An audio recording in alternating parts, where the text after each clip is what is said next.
Hey there guys, gals, and non-binary pals, GM Potter here. Welcome to my channel where I talk about books and bookish things. And today I have an advanced reader copy to talk about, which is Of Earthly Delights by Goldy Moldavsky. This book comes out on May 13th, so right around the corner. It's 336 pages. It's young adult ages 14 to 18. Let's get into it.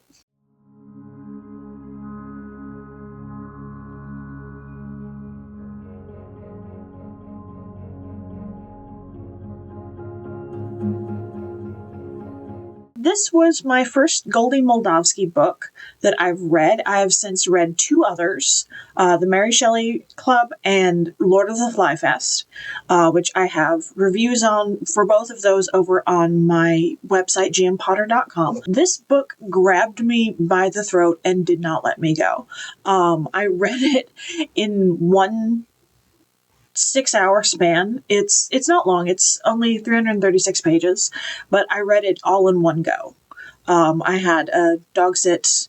A couple of my clients were going out to the Stars hockey game here in Dallas, and I was watching their dogs while they were at the game. I read it during the span of the game. It's a quick read. It's a fast read. It's very fast paced, but it is so good. So the blurb on Goodreads says, a contemporary YA Gothic romance about a dark family secret, a lush, mysterious garden, and a love that never dies, from New York Times bestselling author Goldy Moldavsky.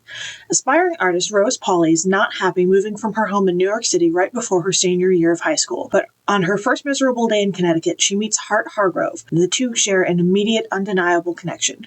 Hart introduces Rose to his slice of paradise, an immense private garden nestled behind the Hargrove family mansion. There, the two spend a fever dream of a summer together, but as their bond blossoms into love, Rose can't shake the feeling that all is not as it seems. When Rose uncovers the truth about the garden, she's forced to question how genuine her love story truly is. But Hart can't bear to lose Rose, and he will stop at nothing to save their relationship. Posing haunting questions about beauty and desire, this is an atmospheric and darkly romantic tale that will enthrall readers.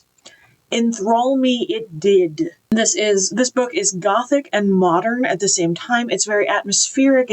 The setting is a character. It's got all of the good gothic literature tropes to it, but it feels very, very fresh at the same time. It's haunting. It's beautiful. It is a total mindfuck of a book.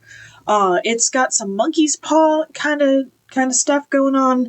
It's got themes of love and grief and obsession and pain and so narrative structure. It's told first from Rose's point of view, and then it's told from Hart's point of view, and then it's told from another point of view at the very end. The last page is not Hart's point of view. They're teen characters, and they actually talk like teenagers. They don't talk like adults, and they don't talk like children. They kind of are caught in that in-between space where teenagers actually live. That teenagers are not adults. I'm sorry if you can hear that. My neighbor has a giant truck, and he's deciding that right now is the time to rev his engine because reasons. They don't talk like kids. They don't talk like adults. They're caught in that in-between space. I'm blessed to have some teenagers in my life who are thoughtful and bright and charming, and this sounds like them. It sounds, the dialogue sounds realistic and true to life. There's a point where the big twist drops, and I was reading this on my Kindle, and I just slack-jawed, mouth hanging open, like, oh my god, is this really happening? And then the ending destroyed me. I cried. The two golden doodles that I was watching came over and started licking my face because they thought I was in pain with this book. It was so good. It was so heartbreaking. After the big twist, you can see the ending coming like a freight train. Like, you can see it coming. It's coming. And there's nothing you can do about it but keep reading. The sound that escaped me on the last page was enough that, like I said, the dogs I was watching thought I was in pain. There's not a lot I can get into about the story without giving too much away, but Rose does have a friend. She meets him on the same night she meets Hart. His name is Lowell. He's kind of the school nerd, And he goes through a transformation that all of a sudden he's not short and scrawny.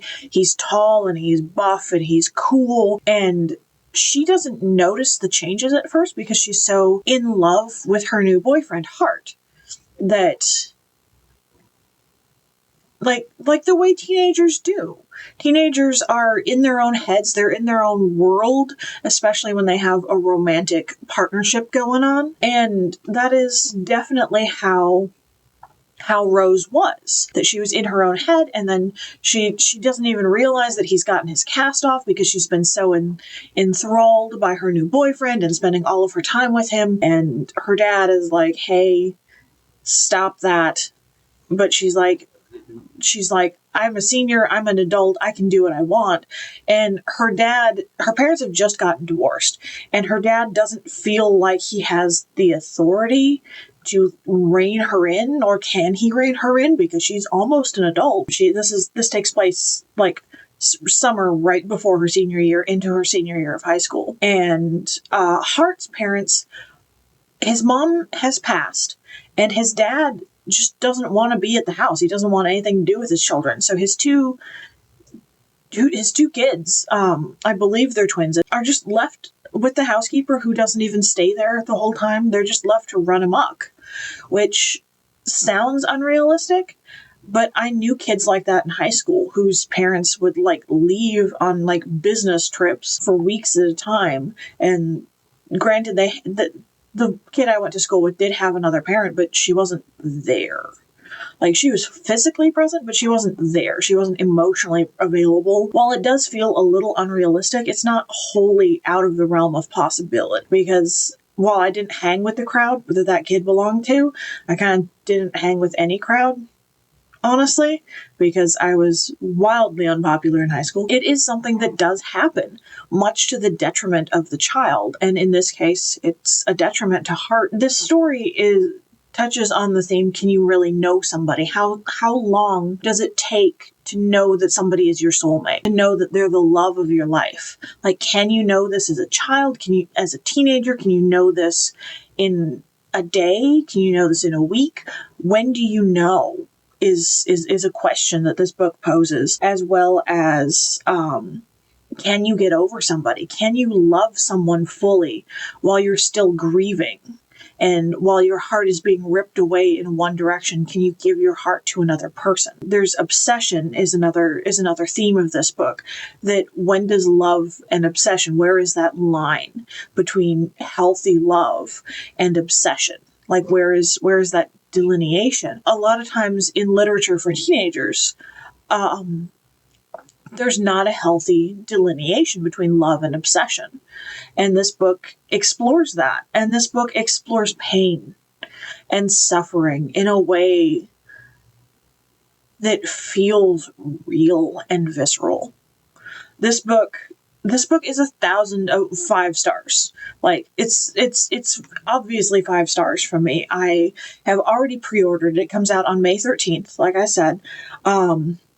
Thank you so much to NetGalley and the publisher for giving me a copy of this book for free in exchange for my honest feedback. As always, all opinions are my own. Who else's would they be?